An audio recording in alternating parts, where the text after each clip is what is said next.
Hi అండి. మనకు hands join చేసిన తర్వాత సైడ్కి అతుకులు పడతాయండి. ఈ అతుకుల కోసం నేను ఈ కట్ చేసిన క్లాత్ని తీసుకొని ఎలా జాయిన్ చేస్తానో ఈ వీడియోలో చూపిస్తాను. ఎక్స్ట్రా ఉన్న క్లాత్ని ఇలా కట్ చేసుకోవాలండి.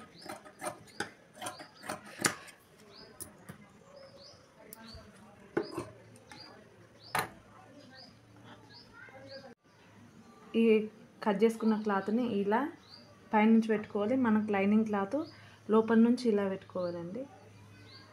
ఇలా పెట్టుకొని స్టిచ్ చేసుకోవాలి.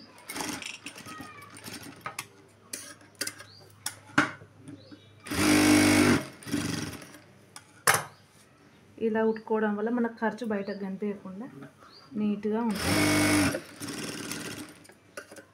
అదేవిధంగా ఇంకొక హ్యాండ్ కూడా ఇలా స్టిచ్ చేసుకోవాలి. నేను కట్ చేసిన క్లాత్ని వేస్ట్ చేయకుండా ఇలా అతుకులోకి యూజ్ చేస్తున్నా.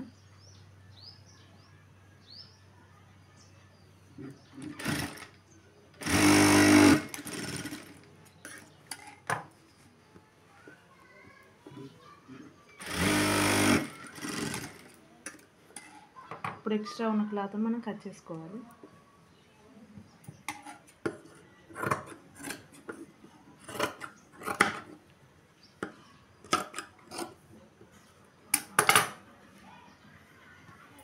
చూసారా, ఖర్చు కనిపించకుండా పర్ఫెక్ట్గా వస్తుంది.